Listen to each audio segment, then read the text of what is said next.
Yeah, now you can start sing. Okay, Mataji.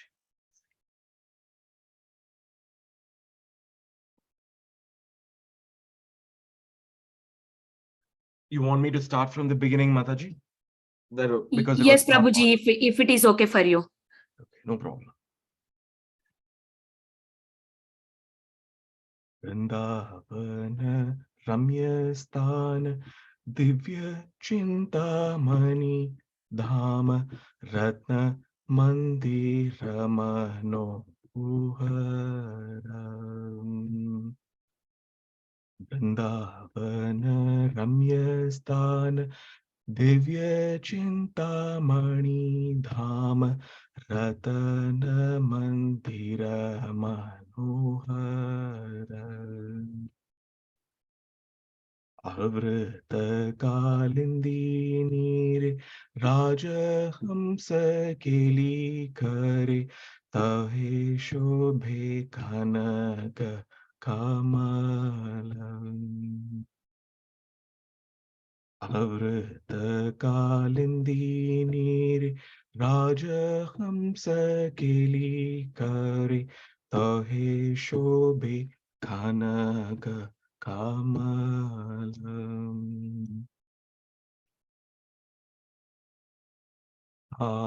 Madhye Hema Pitha Ashtadale Veshtita Ashtadale Pradhana Nayika. Madhye Hema Pitha Ashtadale Veshtita Ashtadale Pradhana Nayika. Madhye Ratnasani Bhushiyache Doi Jani Shyama Sange Sundari Radhika. Madhye Ratnasani Bhushiyache Dui Jani Shyama Sange Sundari Radhika.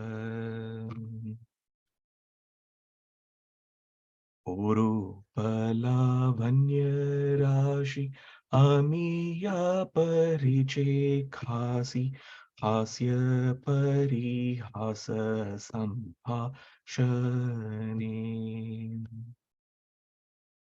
Uru Palavanya Rashi Amiya Pariche Khasi Hasya Parihasa Sambhashani. Narottama Dasa koi Nitya Leela Shukamoy Sadai Swarup Moramani. Narottama Dasa koi Nitya Leela Sukhamoy Sadai Swarup Moramani. So I apologize that the harmonium didn't the voice was not audible. The translation, the first verse, the beautiful Vrindavana is filled with Chintamani gems and many jewel palaces and temples. Many regal swans play in the waters of the Yamuna, and in those waters a splendid golden lotus flower grows.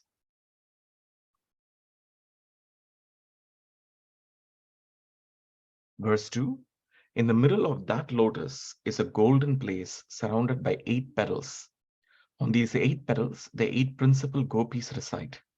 And in the center, Lord Shyamasundara and beautiful Srimati Radharani sit on a jewel throne. The great beauty of the divine couple and their charming joking and laughter continually showers nectar everywhere. Narottama Das says, I pray that these blissful, eternal, transcendental pastimes of the divine couple may be always manifested in my heart. Bhavanchakalpatrubhyascha kripasindubhyev cha patitanam pavanebhyo vaishnavebhyo namo namaha.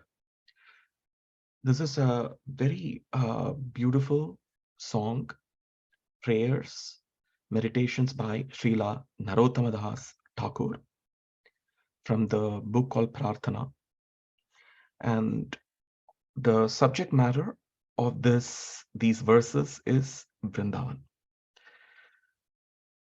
And I have, for discussion purpose to elaborate on these meditations of Srila Narottama Das Thakur, I've taken this from multiple angles to describe what is being described in this song about the lotus petals, the principal gopis, and in the center, Lord Shyam Sundar and Srimati Radharani, and the activities of the Lord and his associates in the Goloka. And we'll start with the discussion. So the first thing here is about the position of this Goloka Vrindavan. The first thing that we understand here is that this Goloka Vrindavan does not belong to the mundane plane. It does not belong to the material universe, and there is nothing material about this Goloka Vrindavan. And that it is beyond the realm of anything mundane, anything that we can imagine to be of material. It is beyond that realm. What is the locus of this Goloka Vrindavan? So you have the different material universes, and the covering of this material universes, of each of the material universe, there is a river called as the Viraja Nadi. This Viraja Nadi, is the causal ocean. And this causal ocean is surrounding these universes. On the shore of this Viraja Nadi, this causal ocean, is surrounded by the halo of the Brahman. So the halo of the Brahman, and the Isha Upanishad corroborates this. Satyaspikitam mukham tatvam pushan darshanat satya dharmaya drishtiye hiranmayena patrena. So that this halo is described there as hiranmayena patrena. So it is surrounded by the halo of the Brahman. Okay, that is the Brahman effulgence, which is and this is it refers to the indistinguishable marginal energy, and and beyond that you have the Vaikuntha.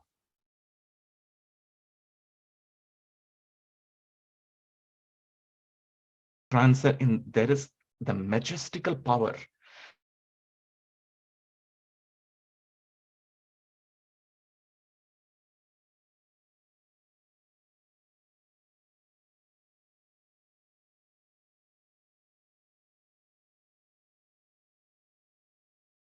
Hare Krishna. Is that me only? For me only? Oh no, it's for everyone. Okay. Yeah. Hare Krishna Prabhu, we can't hear you. Now we can hear you. Yes. Okay. I'll share the screen again. So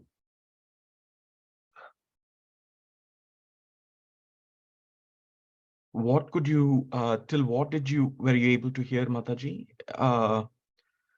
Did you hear surrounded by the halo of Brahman? Surrounded by the halo of Brahman. So then it's surrounded by the halo of the Brahman, which is the Tatastha Shakti. Okay, so that is the indistinguishable Brahman. So there, which is confirmed in the Isa Upanishads, Hiranmayena Patrena Satyaspagata Mukham. So that is the Brahman effulgence. And beyond that, you have the Vaikuntha planet. And in the upper regions portion of this, you have the Shaktiman, who is the powerful. It's not here, we are not referring to the energies of the Lord, but the energetic Lord, the Shaktiman, and who is majestically present, and this majestic power is of unlimited, and he has unlimited spiritual um, energies emanating from him in this luminous sphere. So that portion, okay, from that emanates, it's eternally present, an eternally present plane, the supreme transcendental plane called as the Goloka. So this Goloka is the upper portion of the luminous sphere of the Vaikuntha, where Krishna is present as Shaktiman, or the energetic, and he's eternally present in this supreme plane. And it is eternally there. It's never created. It never, there is nothing temporal about this plane. So the locus of this Goloka is beyond the shore of the Viraja Nadi, that is the causal ocean. You have the Brahman effulgence, and beyond that you have the Vaikuntha planets, and in that the upper portions of the luminous sphere, you find this most charming Goloka as the supreme transcendental plane. And in this plane, you have an assorted display of the pastimes of the spiritual beings. All the spiritual beings, they display so many pastimes here in relationship with Krishna. So the difference between, what is the difference between the Goloka described here, Goloka Vrindavan, and the Gokul, which, so the scriptures say that the Goloka and Gokul are identical. It's the same sphere in the upper transcendental situation. In the Vaikuntha, it is called as Goloka, but in the mundane situation, so in front of a materially conditioned eyes, the same sphere appears as Gokul. So the Lord, he displays his pastimes in this land, okay, as in the Gokul, just as how he used to, just as how he displays his pastimes in the Goloka. And how do we know this? The Brihad Bhagavatamrita states that the pastimes in the Gokul are enacted by the Lord just as how he enacts in the Goloka. So that there is no practical difference between Gokul, okay, and Goloka Vrindavan. So the Goloka specifically refers to that plane which is eternally manifested, and it is always there. It is always there in the upper luminous portions of the transcendental portions of the supremely transcendental portion in the Vaikuntha. Though both are identical, both Goloka and Gokul are identical, yet the Krishna's inconceivable energy, his Achintya Shakti, has made the Goloka the pinnacle of spiritual kingdom. So Vaikuntha, there is nothing, there is, it's beyond duality. Even though Vaikuntha is beyond duality, there are, even there is spiritual variegatedness. So in that spiritual variegatedness, you find a pinnacle in the spiritual kingdom of Vaikuntha. There you find and the reflection, and for that you have in for our eyes in the material cosmos, we see it as Gokul, okay, of the Mathura province, okay, which is part of the mundane plane. And this is, we can get it from the Shat Sandarbha. Jiva Goswami states this in the Krishna Sandarbha. Though both Gokul and Goloka Vrindavan are identical, but the Krishna's inconceivable energy has made that into the pinnacle of spiritual kingdom. So let's continue a little more analysis of the difference of what we understand between Goloka and Gokul. So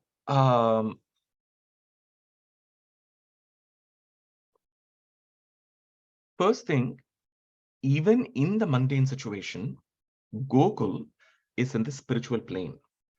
Okay, the Gokul is in the spiritual plane. So what is Gokul? Gokul, it has the Gokul, the plane has condescended. It has condescended into the material space, within the realm of material space and time. Okay, but it is still nowhere restricted, and it is unlimitedly manifested. So even though this Gokul has condescended, it is from the spiritual plane into the region where we are able to perceive this plane from our eyes. We are not actually able to see the actual spiritual plane, but it has condescended into this region of material space and time.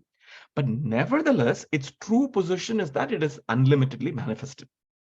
Even though it is not, even though it is condescended, it is still unlimitedly manifested. The Vrindavan that we see in the Mathura district.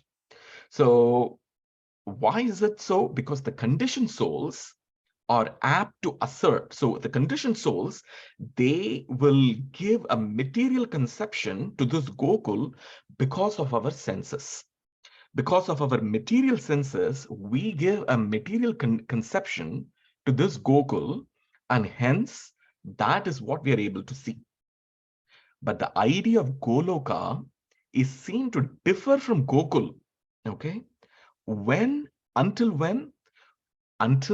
the point that one is successful in unalloyed devotion. So until one is successful, until one gets the spiritual vision to be able to see the Goloka, the Gokul, which has condescended into this material cosmos, will appear different from the Goloka. So, but once that position is reached, at that time, they both appear non-different, and even though, however we perceive it, is always unlimitedly manifest. But independent of it, we have to reach the stage where we are able to, and what is the stage? It is a success in unalloyed devotion. There is no contamination in this devotion. It is pure devotional service and doing anything for the sake of Krishna. The transcendental plane.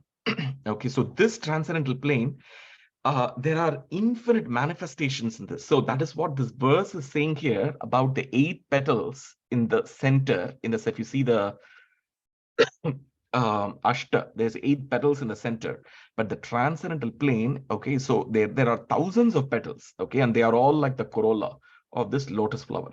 But in the center, you have these 8 petals.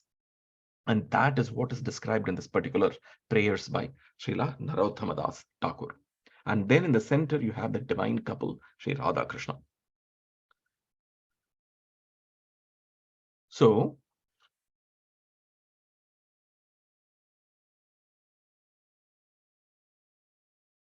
there are 2 kinds of pastimes, and one is called as the manifested pastimes, and the other is called the non-manifested.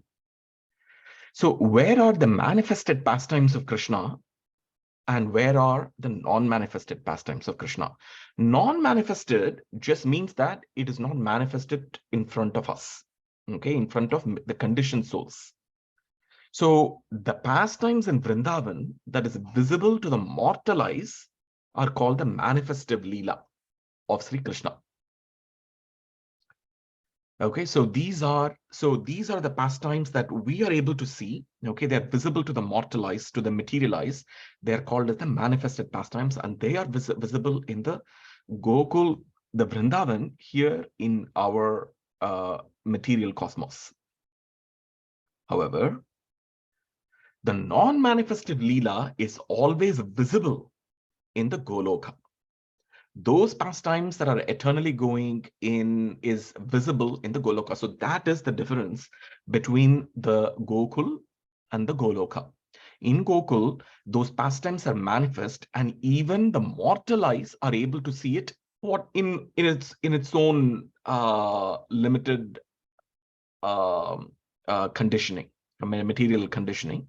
But the non-manifested, it is not manifested for us, but that Leela is visible, and it is eternally manifest in the Goloka, in the spiritual domain. So that means the summary is that the same is visible to the human eyes in Gokul. So whatever is there in Goloka is visible to the human eyes if Krishna desires. Krishna, being the transcendental autocrat, when he desires, it becomes visible to our eyes in Gokul. But the non-manifestive pastimes, okay, are expressed in, so you have the non-manifest pastimes in Goloka, and then they become expressed, okay, as in Gokul, and this is called as the manifestive Krishna Leela, okay. And both of this, okay, so whatever is non-manifest are expressed in the Krishna Leela when Krishna descends here. And the same Goloka Leela is the non-manifestive pastimes of Krishna, but from the mundane plane. So from here, we are able to see that. So this is confirmed in the Krishna Sandarbha. So let's just take a brief description of how this is from Gautamiya Tantra, which is cited by the Goswamis. So Vrindavan is a place of ever-increasing joy. Flowers and fruits of all seasons grow there. So these are all spiritual flowers, spiritual fruits. They're all they're not made of matter, but they are spirit in essence. So flowers and fruits of all seasons grow there. And that transcendental land is full of sweet sound of various birds. It's just that we need to have the eyes to see this Vrindavan. That is why when a materialist goes to Vrindavan, they are not able to see the Vrindavan. They see some streets, they see that there's some animals here, there. That is all they're able to see. But they cannot see the Vrindavan because the material eyes are blind to be able to see anything spiritual. So they don't have the chakshu.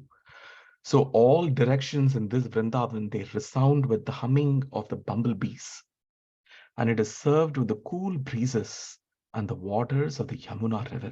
So here is a description of that supreme plane where all the directions are resounded with the humming of the bumblebees. Okay, so they're all spiritual beings in an assortment of activities, transcendental spiritual variegatedness, and they served with cool breezes and the waters of the Yamuna river.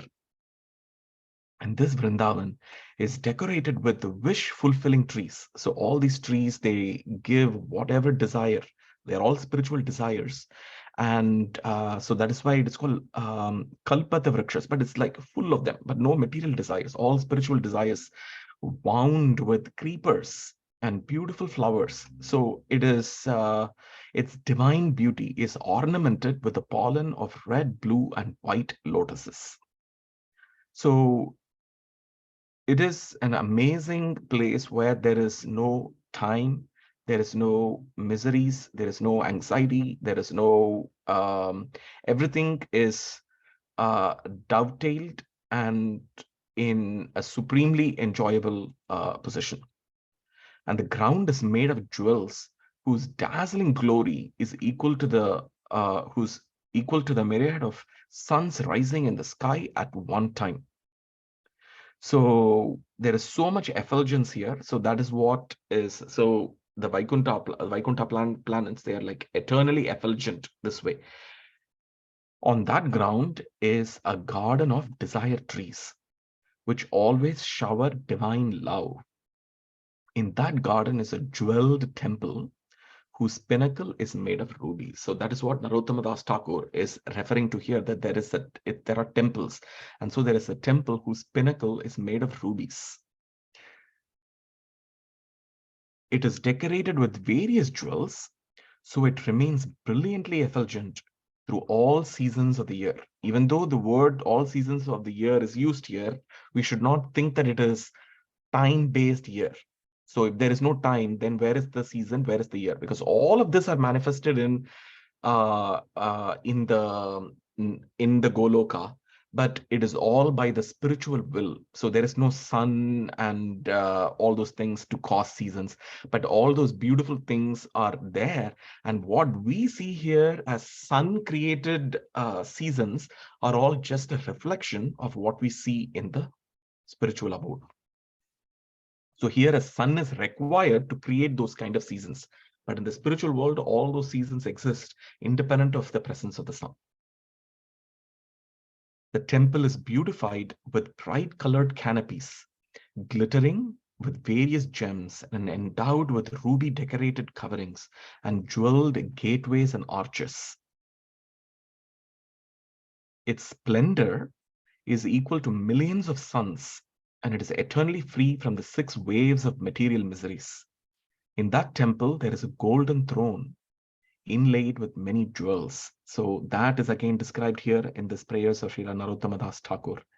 In this way, one should meditate on the divine realm of the Supreme Lord, Sri Vrindavan Dham.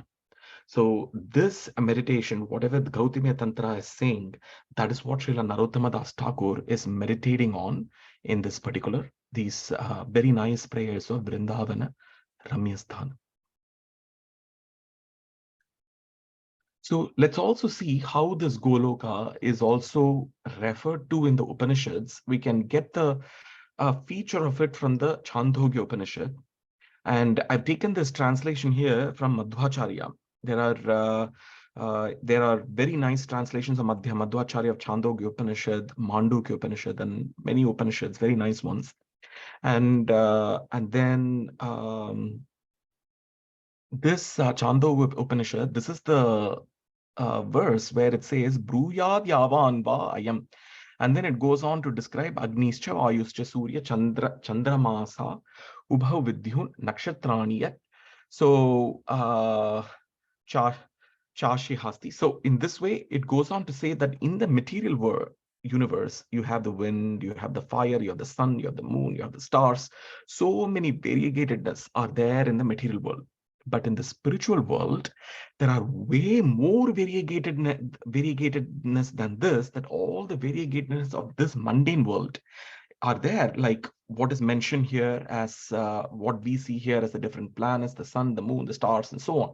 But all this variegatedness, beyond that, there is variety in the spiritual world. Okay, that to be found in the Goloka. So the variety in the transcendental world is fully centralized. Whereas in the mundane world, it is not so.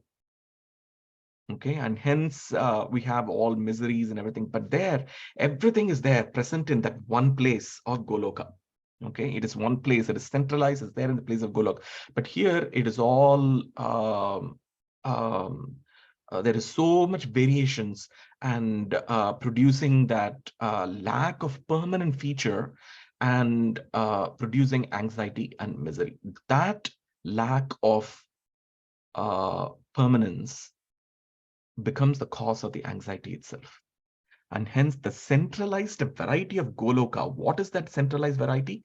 It is that of unalloyed, and it is unalloyed, full of transcendental cognitive joy. So there is so much of cognitive joy, and that is the central tenet of that beings there who are fully self-realized, and not just self-realized, but in all, they've crossed all the stages of Brahman, Paramatma, Bhagavan. The Bhagavan realization gives that kind of a full transcendental cognitive joy. So the Brahma Samita states that this ocean, this Goloka, is also described there as Shweta Dvipa. So I want to make a clarification here that this Shweta Dvipa is not the one that we studied in the 5th canto of the Bhagavatam. In the material universe, there is a Shweta Dvipa, okay, so where we have near the pole star. If we see the 5th canto of the Bhagavatam, there is description of the milk ocean, where Krishna descends in the material cosmos as Vishnu, and where he lies, and there he's there as in the milk ocean. So this is not that Shweta Dvipa, but this transcendental seat, okay, called the Goloka, is also described as the Shweta Dvipa. And why is that so? Because here you have loving consorts. All the gopis here in the Brahma Samita are described as Lakshmis, and they have unalloyed spiritual essence. Okay, so that is their activity.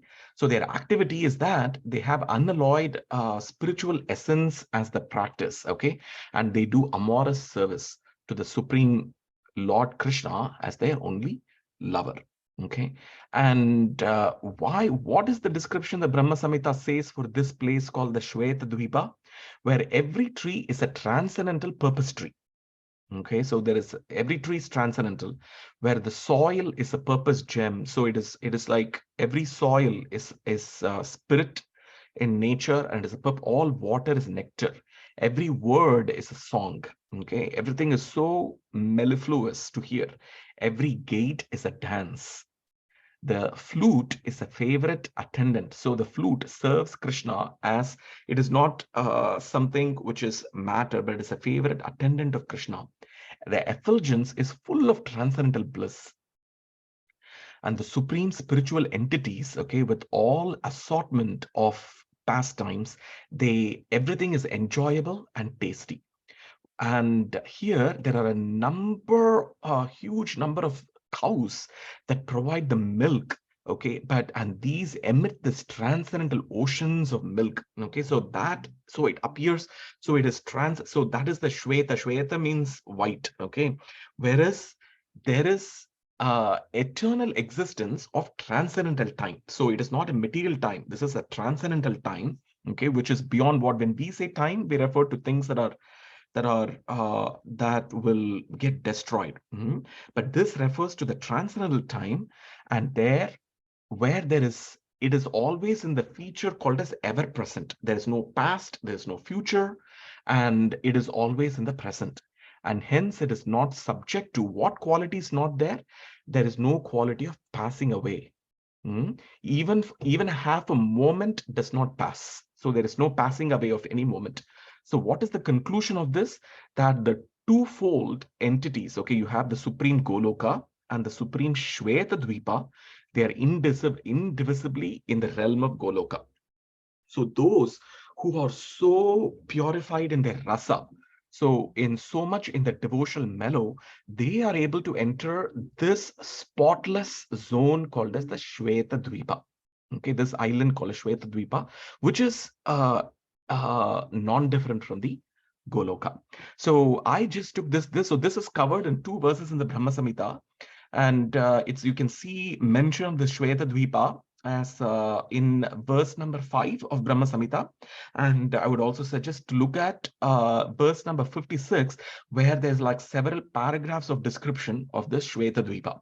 So this Shweta Dvipa is, but one thing is that we should not confuse this with the Shweta Dvipa, which is the milk ocean in the material zone, material universe, because this Shweta Dvipa is not manifest. It is only meant for where there is the word Shweta here, because there is no contamination whatsoever. So it is like pure, and hence it's spiritual in nature, and hence it is called as Shweta Dvipa. That realm is known as Goloka, okay, to a very few self-realized souls in the world. So out of many Bhunam Janmanante, so out of many people, only few are even self-realized. Out of those self-realized, very few are able to practice and even go towards the service of the Lord. And out of those who are going to the service of the Lord, even very few are able to realize this realm of Goloka known as the Shweta Dvipa. So how are we able to enter into the pastimes of Krishna? So that is described in this book called as the Hari Bhakti Vilasa. Sanatana Goswami wrote it, and it was compiled by Gopala Bhatta Goswami. So there are 6 methods that is being described here in this Hari Bhakti Vilasa. One, it is called as Krishna Swarupa. So Krishna Swarupa, it means, so we have to realize these 6 processes. So Krishna Swarupa is the proper energetic personality of Godhead, Krishna himself, appearing in the Bhagavan feature, okay, which is completely in the Bheda aspect, okay. So in the locus of the Goloka, in the Shweta Dvipa, so this is the Krishna Swarupa, his ultimate personality of Krishna. So this is, okay, so realization of this, okay, with no contamination of other features. And then second one is Krishnasya Chinmaya Vrajalila Vilasa Swarupa. So this is the true nature, Vilasa, okay, the true nature of the Krishna's transcendental pastimes in Vraja. Okay, so Vrajalila, so realizing the true spiritual pastimes of Krishna in Vraja, okay, Goloka, in Vraja Gokul. tat parikara gopi jana swarupa. This is a third realization here, is that the true nature of his spiritual associates in Braja. Okay, so the spiritual milkmen and the milkmaids. So realizing them. Okay, so the gopi. So one is the Krishna himself. Number 2 is the pastimes. Number 3 is his associates. Number 4, Tad Vallabha, the true nature of self-surrender to Krishna in the footsteps of the spiritual milkmaids of Braja. So just like Gopi, so we surrender unto Krishna. So this is the fourth thing in this process here. So next is Shuddha Jivasya Chid Jnana Swarupa. So here it means that the true nature of the spiritual knowledge of the unalloyed devotion, individual soul. So this true nature of this knowledge is embedded. This is not some kind of Jnana Mishra Bhakti and all, but this is like Shuddha Bhakti. But this Shuddha Bhakti Chintamani, this gemstone already has embedded in it all the nature of the spiritual knowledge, so that we don't have to go get this some extraneous jnana which is outside this bhakti, but this knowledge is already contained in that bhakti. And then number 6 is Chit Prakriti Arthat. So what does it mean? Krishna Seva Swabhava, the true nature of the transcendental service to Krishna. So these 6 are the qualifications to be able to enter into that Shweta Dvipa. To that Shweta Dvipa, but this one, these 6 cannot be practiced as Abhideya. So what we need to practice is the Mahamantra, the chanting of the Mahamantra properly. So that is the Abhideya. But then here these 6 where we get it at that stage, which cannot be, it's not like we have endeavoring to do this by a practice of realizing true nature of Krishna's transcendental pastimes in Braja, but it happens at that stage. So this is how the entry into the Goloka is being described in the Hari Bhakti Vilasa. Now, this is my last slide or so. So to understand about Navadvipa and in relationship with Goloka. Okay, so in Navadvip, which is this you can find in verse number 4 or 5 in Brahma Samita, where there's an elaborate description of how Navadvip in the purports, where Navadvip is an identical realm of Goloka, except that it is in the banks of the river Ganga.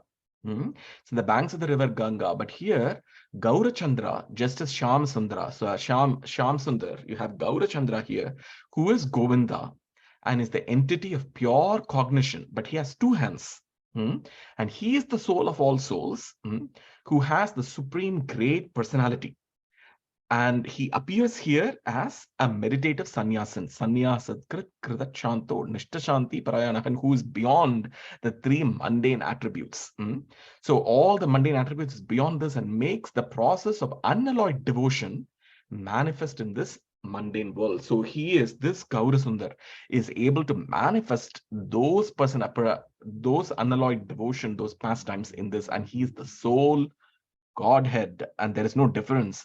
And this picture here shows that there is the Gaura Leela here in the Goloka, and then you have the Krishna Leela. So the self same Gaurachandra, who is no other than Krishna himself, in order to taste the rasa of the pastimes of Radha and Krishna in Goloka, is manifest in the eternal realm of Navadvip, which is identical with Goloka. So here it says that this Navadvip is also the eternal realm of Goloka, and it's just that we have to have the eyes, the vision to be able to see so. So, and here this Gaurachandra manifests the Leela of his birth in the womb of Sachi Devi in Navadvip on this mundane plane. Okay, but so this, again, just like how you have the Gokul, you have the Navadvip. So what is the thing with this living entity? Gokul is in the spiritual plane. Okay, but it is condescended. I mentioned this before. Okay, but even though it is condescended into the material space and time, it is still unrestricted. It is unrestricted, it is unlimitedly manifest, and it is boundless. There is no time, there is no space-based restriction. There is nothing to this Goloka, to Gokul. But the conditioned souls, we are not able to see it. And why is that? Because we give a material conception to this Gokul. We give a material conception to this Gokul because we have miserable senses.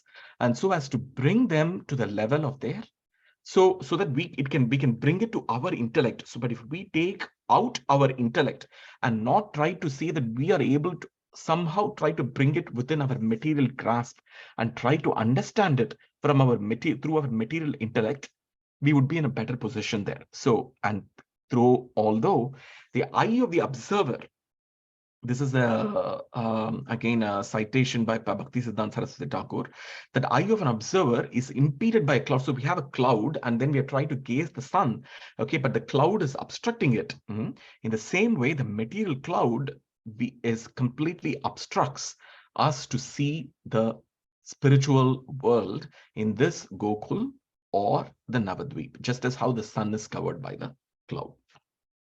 So if we remove the material eyes and we have the spiritual vision to see so, at that time we will find this Gokul, this Vrindavan here in our mundane world as non-different from that of the Goloka.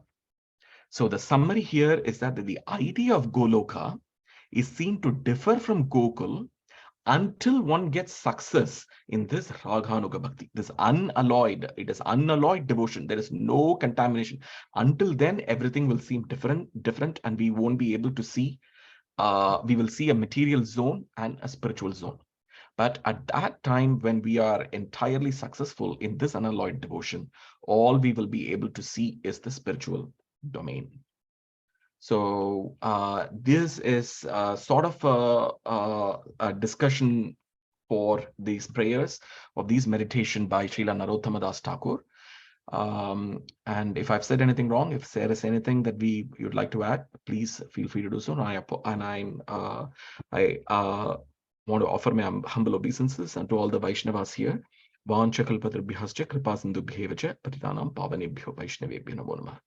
Thank you very much. Hare Krishna. Hare Krishna, please accept my humble obeisances, Jayananda Gauranga Prabhuji. Thank you for singing Vrndavana Ramya Sthanam by Narottama Das. Very beautifully you sang and explained all the stanzas in so much depth. Thank you for a beautiful slide. This is one of my favorite bhajans. Thank you so much for a very sweet nectarian class. Hare Krishna. Dear devotees, if you have any questions or realizations, please go ahead at this time.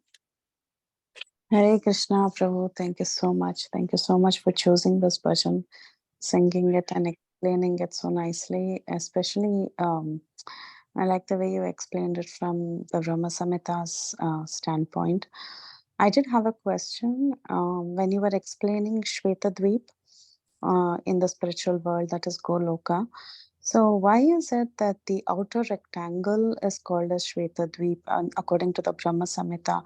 Meaning, I'm asking this because sometimes it is confusing to think that the abode of Chaitanya Mahaprabhu that is there in the, somewhat in the outer realm of the Goloka Vrindavan or the extended realm of Goloka Vrindavan, the spiritual abode of Lord Chaitanya sometimes is identified as Shvetadvip. So I don't know if I'm getting confused here. Is it the outer section that is the Shvetadvip or even the entire Goloka Vrindavan that is Shvetadvip? So, Mataji, if we see the purport in verse number 56 of the Brahma Samhita, towards the end, you will get the answer to your question that the entire realm of this Goloka is called Shvetadvipa. And there are no different, only those who are able to go to that kind of a rasa are able to enter this Goloka or Shvetadvipa. So Bhaktisiddhanta Saraswati Thakur in the purport itself, he says that it is the entire realm, right? Yes. Okay, Prabhu. Yeah, I think that should clarify. Yeah, thank you so much, Prabhu. It was a very interesting class. Thank you so much for touching upon Prakat and Aprakata Leela, because that is so, that's an inherent feature also of the Chintamani Dham.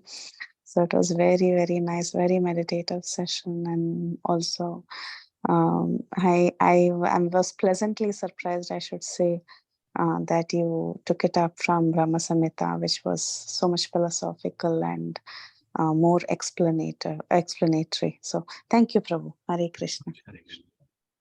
Anita Mataji, please unmute yourself.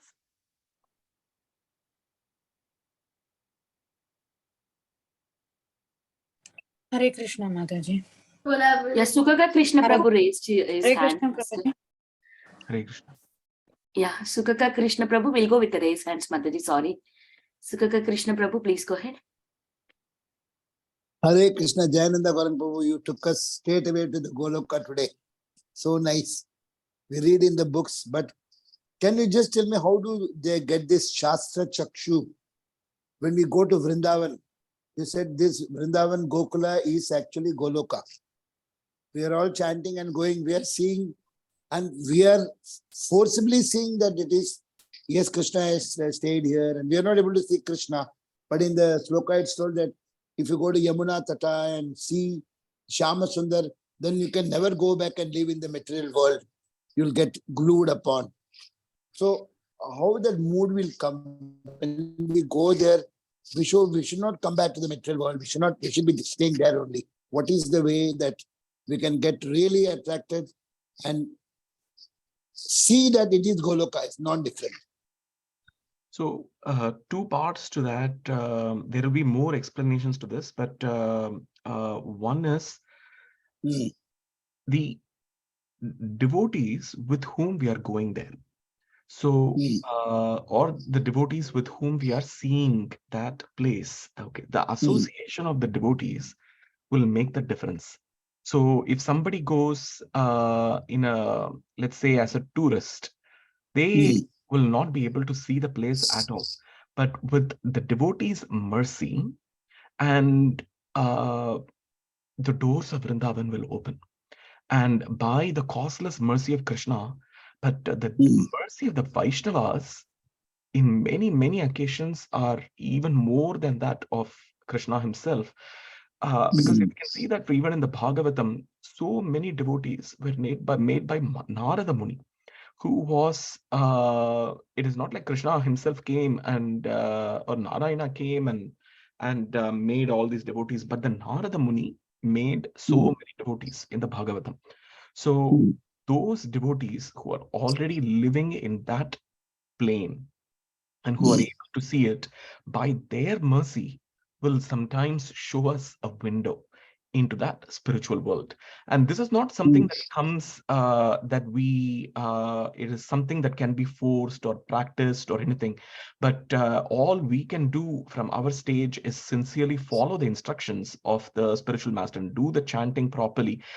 Most of this occurs by improper chanting, that we are not able to see anything. But if we are properly chanting, then that itself will open the door to the association of devotees. So the process is that sincere, proper chanting leads to association of devotees, and the association of devotees will lead to the next phase.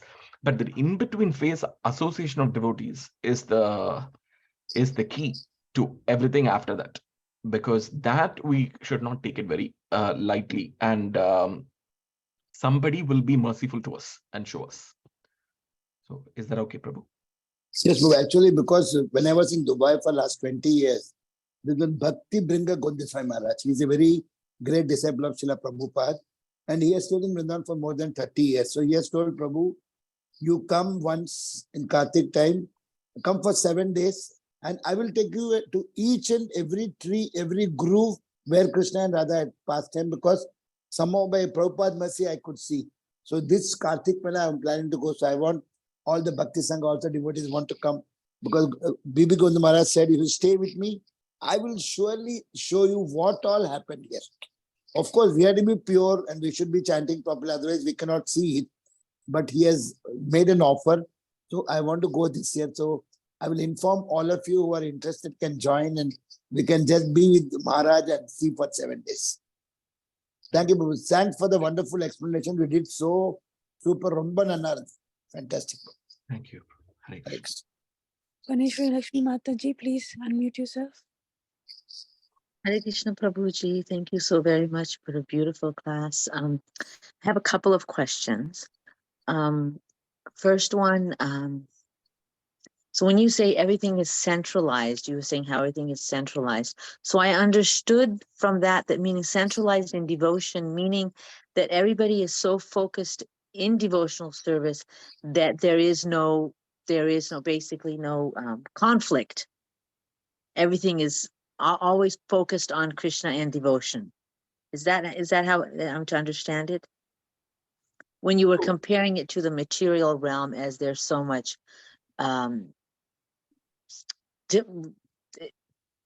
difficult here. I can't remember the word you're talking about. But so the word centralized is used in the purport by Bhakti Siddhanath Saraswati Thakur just in one place in the Brahma Samita.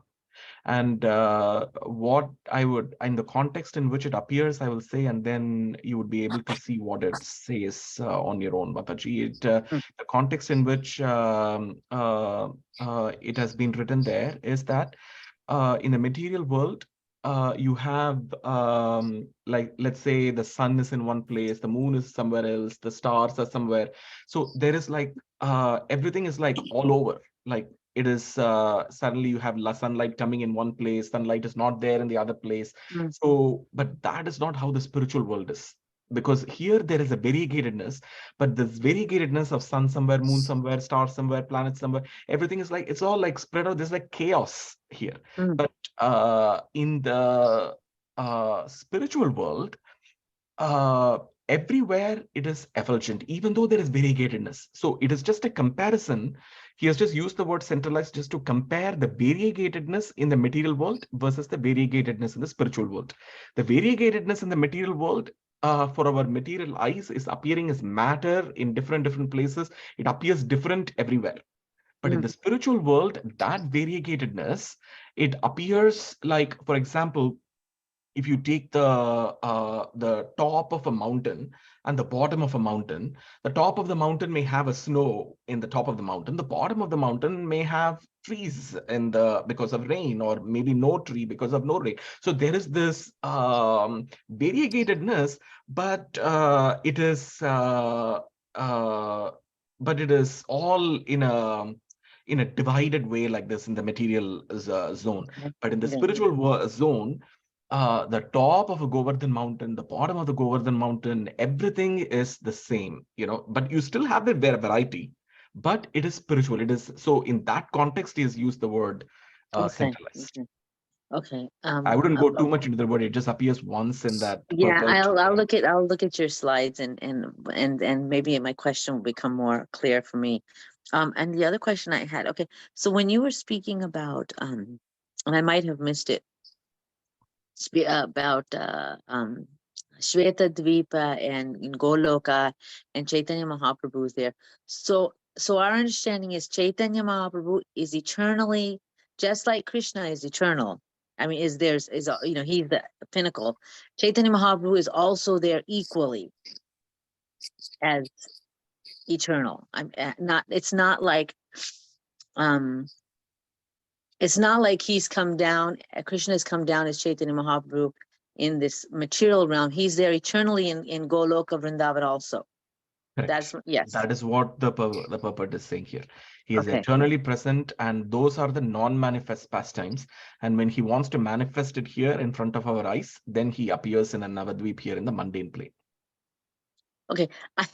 And my last question is, can you explain about the unmanifest and manifest? So this is what I understand. That in Goloka, Vrindavana, the spiritual sky, Krishna's pastimes are eternally happening. And in Gokul, they're also eternally happening, but they're unmanifest before our eyes, except sometimes when Krishna was here, they're manifest at that point. I'm just confused about manifest and unmanifest, when and where. So can you clarify for me? So Mataji, in Goloka, in the spiritual world, everything is eternally manifested for those denizens there.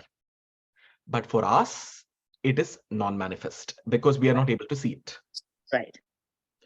But so we are using the word non-manifest, but that doesn't mean that it is not getting, it is always going, it is manifest for those who are in Goloka. It is non-manifest for us because we are not able to see it. Okay, I got that. So here in the material domain, we are calling it manifest. Whenever Krishna comes here, it is manifest. But right now, it is not manifest here also. Okay. Because here also, we are not able to see it, but it is manifest whenever Krishna comes here. At that time, it is manifest. But whatever we are seeing here, we can only see here in this Gokul, in Vrindavan here in the Mathura district. There we are able to see. So anything that is manifest for us is only here. But in Goloka, so that is the difference between the words non-manifest and manifest here. Non-manifest just means that it is not manifested for our material eyes. Okay. Thank you, Prabhuji. Is that okay, Mataji? Yes, thank you. But actually speaking, everything is manifest everywhere all the time. It is just that we are not able to, it is not manifest for our eyes. But if we reach a stage where we are able to see the Goloka, at that time in this Gokul or in the Goloka, it will be manifest for us.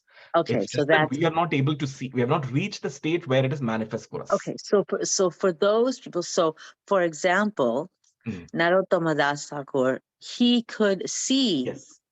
He could, since he was a pure devotee, since he had the divine vision, he could actually see this. It's not something like, for example, we're right now discussing something that we can't see. This is all just by listening to other people. We are quoting and citing and stuff. But Narottama Das Thakur is actually there. He's watching it. He's seeing it, and he's able to sing it. And we are enjoying. Okay, got it. Thank you. It is manifest for Narottama Das Thakur. It is just not manifest for us. That's all. Right. Thank you very much, Prabhu. Prapavalli, Mataji, please unmute yourself. Thank you, Prabhuji. Thank you. Very nice presentation, wonderful session, and with all the good pictures and all. It is as if we are living. Yeah, you're taking us to the Vrindavan, and the explanation was very good. I wanted to ask the question. The question was previously asked by Sugakar Prabhuji, so I no need to ask any questions. I just want to appreciate you for your slide presentation. Kindly share the presentation in the group, Prabhuji. Thank you, Prabhuji. Dandavatana. Anita, Ramya Mataji, please unmute yourself. Hare Krishna Mataji. Mataji, we're not able to hear you.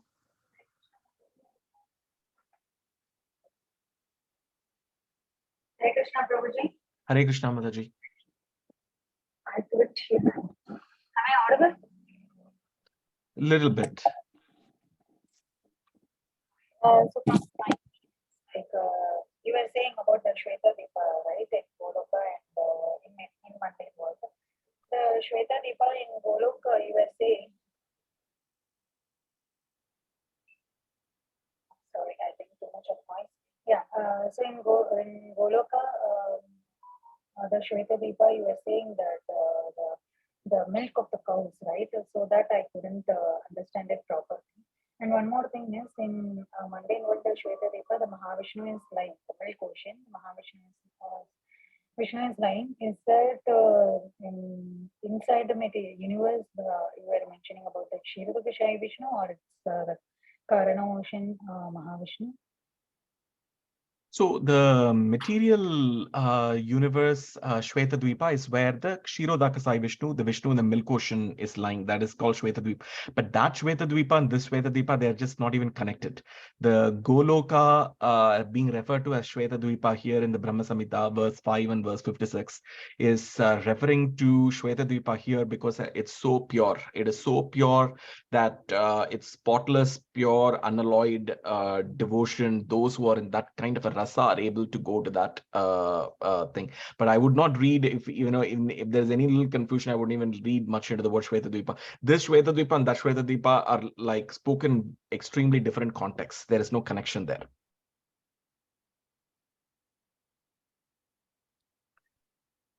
Okay, Prabhuji. Hare Krishna. Thank you. Okay, thank you, Mataji. Hare Krishna. Parima Mataji, please unmute yourself. Hare Krishna, Prabhuji. I just had one question. I am still having a little bit of confusion between Gokula and Goloka.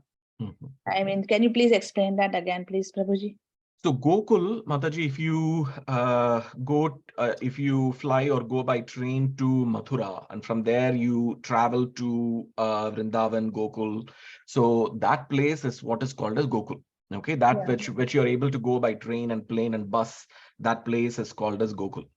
That's what in these slides. But Goloka refers to a plane in the Vaikunta. Okay. It is in the spiritual world. Gokul is here in our earth. Okay. In front of our eyes, in front of our material eyes. But the Goloka refers to what is called as Goloka Vrindavan. That refers to the Vraja Goloka in the Vaikuntha planet. It is entirely in the spiritual domain. It is never manifest. It is always manifest only. It is eternally there. It is eternally there going on in Goloka. But whenever material universes get created, destroyed, recreated, in those universes, that Goloka, by Krishna's desire, also condescends and comes here for us to be able to see with our material eyes within the realm of time and space, and it appears as Gokul or Okay. You got it, Pataji? Yes, Prabhuji. Thank you so much. I was kind of confused. Okay, thank you so much, Prabhuji. Thank you very much. Thank you for the Nectarian class. Prabhuji, can you please share this entire PPT on our group? Yes. That's so wonderful. Thank you, Prabhuji. Hare Krishna. Hare Krishna. Done with pranams.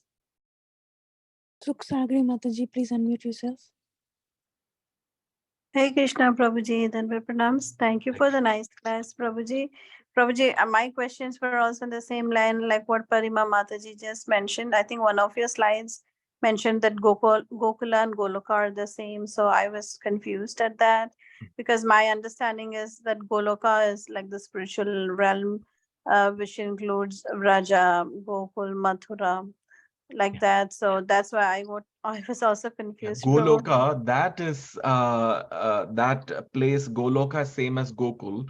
That is for those who are able to see the Goloka in Gokul, not for us. For us, the Gokul is there. You travel from Mathura, then you go to Vrindavan Gokul. That is the Gokul, the Vraja Bhumi that we see in the Mathura district. That is the Gokul that we are able to see. That Gokul, for a materialist, for material eyes, the Gokul here and the Goloka are different. But when is the Goloka and Gokul same? For Narottama Das Thakur, it is the same.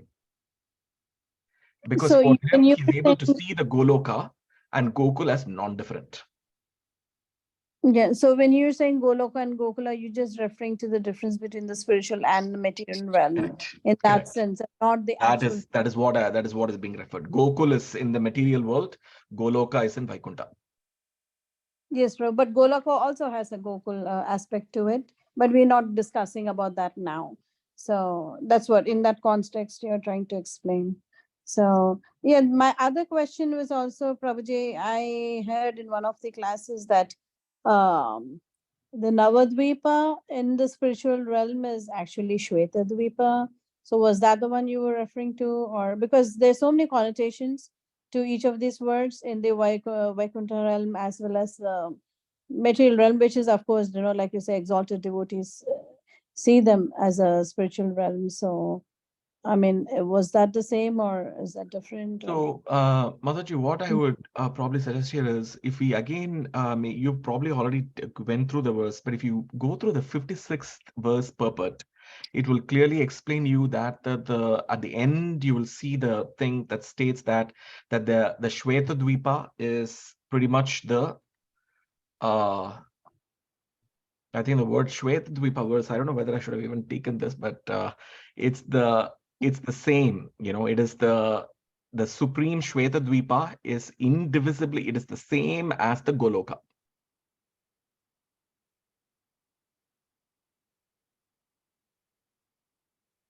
56th verse of the Brahma Samita, Prabhuji. You said per se. I mean, There is much in the purport. You can, I mean, in terms of, I'm just trying to see.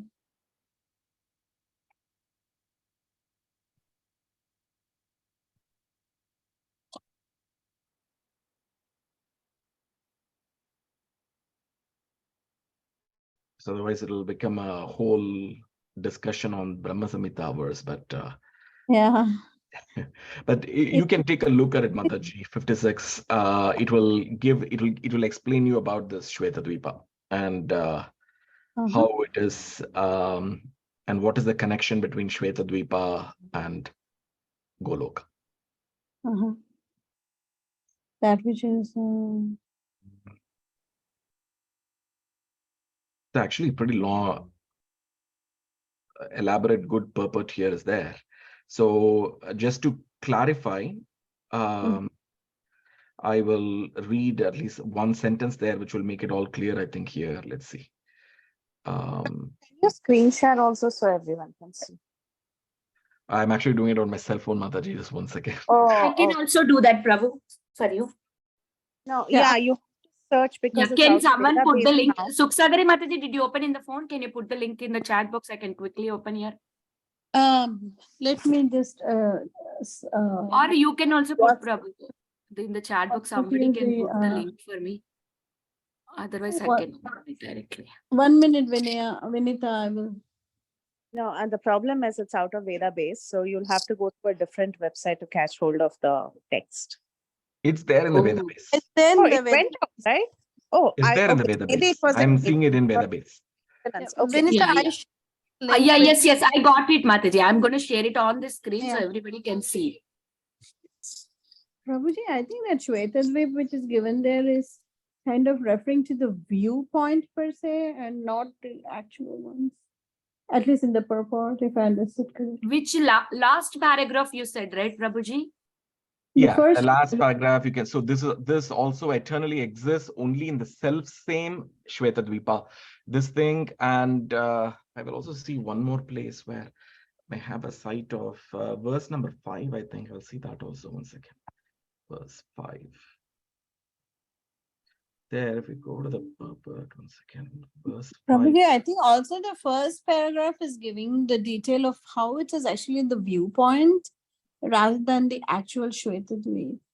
If you see the 4th line there, those who attain the highest rasa in the shape of realization of pure devotion in this world, viewing the reality of Shvetadvip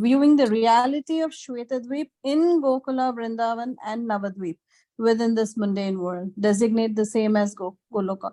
I think these are like different viewpoints, like perspectives, if you ask me.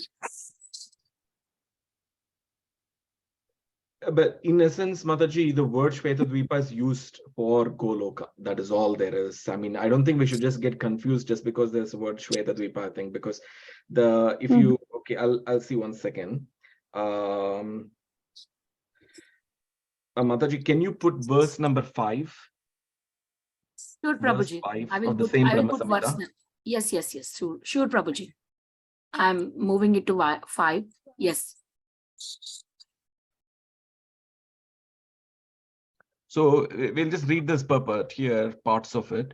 Go a little down, Mataji, to this is verse number 5. So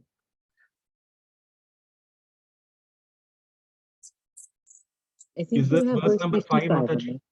Yes, Prabhuji. No, you are saying 55. 5 of the verse number. Okay, why? No, 5. verse number 5, not 55. Okay, let me just go. There. Okay. I was thinking 4. Okay.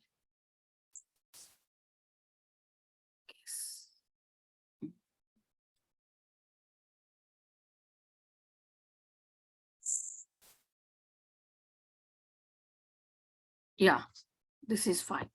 Okay, if we go to this purport.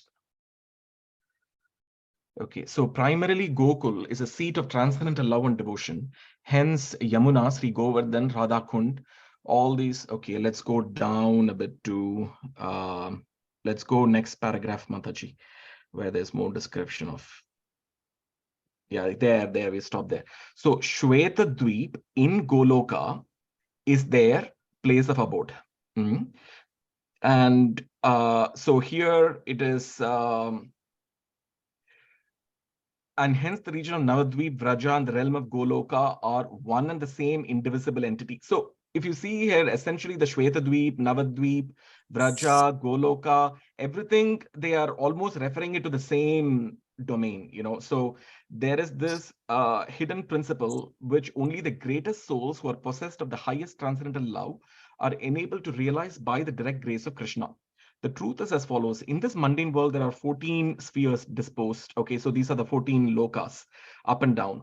And then let's go down, Mataji, to, so here he's also talking about Karano Dakasai ocean, lying in the ocean of milk. Okay, so that, let's not get confused there. Okay, so that is the Shwetadvipa actually in our universe. And then we go down, Mataji, more. Okay. Okay, the twofold, if you see here, again, the realm is called Shwetadvipa. What is the realm? This is the seat of the rasa pastimes of the absolute Sri Krishna. Again, the realm is called Shwetadvipa, owing to the realization of some of the rasas which are inconceivable manifestation derived from the untouched purity of the supreme realm. So it is just a Goloka because it is being achieved here only by those who are able to have that unalloyed manifestation is called as Shwetadvipa. Shwetadvipa is just is according to this sentence here, it says it is like a way to describe Goloka because it's those pure souls, untouched purity in the spiritual realms. Okay, so the twofold entities of the supreme Goloka and the supreme Shwetadvipa are indivisibly the realm of Goloka. So it's not like in Goloka there is Shwetadvipa. Here it says that it is indivisibly the realm of Goloka. The gist of the whole matter is Goloka as Shwetadvipa is eternally manifest because the pleasures of enjoyment of rasa could not be had in its entirety in the pastimes of Krishna in Vraja. Yes, Prabhu. So I think from what the purport says is that, and especially the translation, it clearly says that this is the outer realm of the Gokula. And then here they're just trying to qualify it that some of the rasas which are not manifest there are manifest in Shwetadvipa. That's what it means. Owing to the realization of some of the rasas which are the inconceivable manifestation derived from the untouched purity of that spiritual realm. So some other rasas can be kind of evident in Shwetadvipa, which, and that's what is being described here. So in that sense, like they're different, but if there is some more confusion, Mataji, if maybe perhaps also we could also get it clarified from some, some senior devotees in addition to whatever discussion we've had, I think, but it's a good discussion.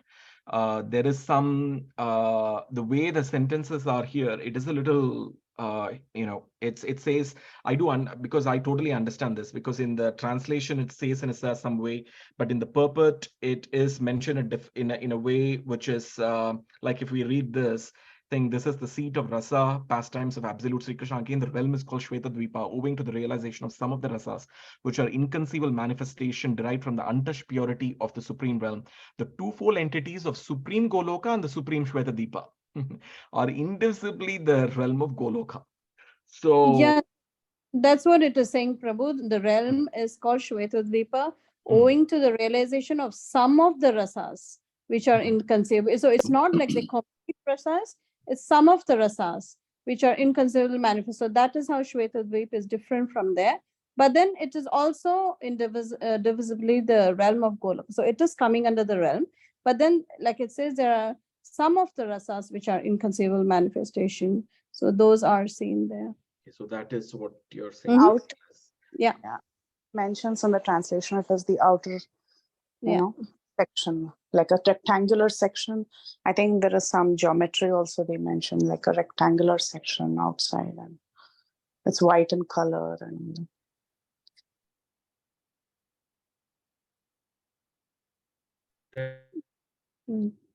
Thank you so much, Prabhuji, for bringing this out. In the translation. Wonderful class.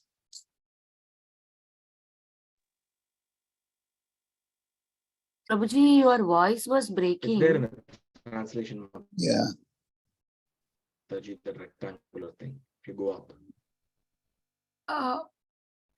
Yeah. Thank you. It requires Prabhu, your voice is breaking, Prabhuji. Hare Krishna.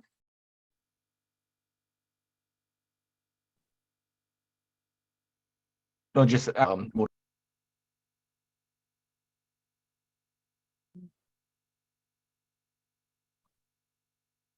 You are muted, Prabhuji. Sorry, Mataji. I don't know. I got disconnected one more time. I don't know why, but Hare Krishna. Yeah. So, is there any more questions? That was a good discussion on Shweta and Goloka. So Thank you. Yes, Prabhu, that's true. It was an interesting. All of us has to Goloka in this life. We have to just pray and go. Yes, have to. Prabhu has the shown us the translation, at one point, if it was if there was some more explanation to that, it would actually be helpful for all of us. Because Prabhupada purports a little more in a simple language. It is understandable, but here one or two sentences here and there is I think a little hard to comprehend also. But Right. I will take the meaning whatever you all said. So Prabhu showed that Goloka Rasamalai. We had to go now. Somehow we had to chant and go. Chant and chant and chant and chant and go. That's all, nothing else. Yes. Thank you, Prabhu. thank you. Hare Thank you, Krishna. Prabhuji, for the beautiful class. Thank you, Mataji. Hare Krishna. Thank you so much. Hare Krishna. Once again, I would like to thank His Grace, Jayananda Gauranga Prabhuji, for his valuable time and wonderful association this morning. Thank you so much, Prabhuji, for a very sweet nectarian class. Looking forward to your wonderful association in the near future. Dear devotees, if there's no more realizations, I would like to pay my obeisances to His Grace, Prabhu's Jayananda. face also is looking like Goloka. Vrindavan. Your face is looking like Goloka. Goloka face. Gauranga. Do I have your permission to close the class, Prabhuji? Goloka Jayananda Prabhu ki jai. Thank you. Vancha Thank you, Prabhuji. Dandatnam. Dandatnam. Vaishnavi, Dandatnam. Namacharya Das Thakur ji ki jai, His Grace, Jayananda Gauranga Prabhu ji ki jai. Prabhuji Jai. ki Thank you, Jai jai. Prabhuji. Ho! Thank you, Prabhuji. Koti Thank koti you dandat everyone pranam. for Hare joining Krishna. today's class. We'll close the call today. Hari Gauranga, Nityananda, Gauranga, Nityananda, Nityananda. Gauranga, Gauranga, Nityananda. Jai Gauranga. Jai Shri Radhesham. Jai Shri Sabko mile Radhe Shyam. Thank you, Prabhuji. Vrindavan Koti koti dandat pranam. Hare Hari Krishna. bol. Govardhan Giridhari Lal ki jai ho. Jai, jai, Jayanand jai. Prabhu ki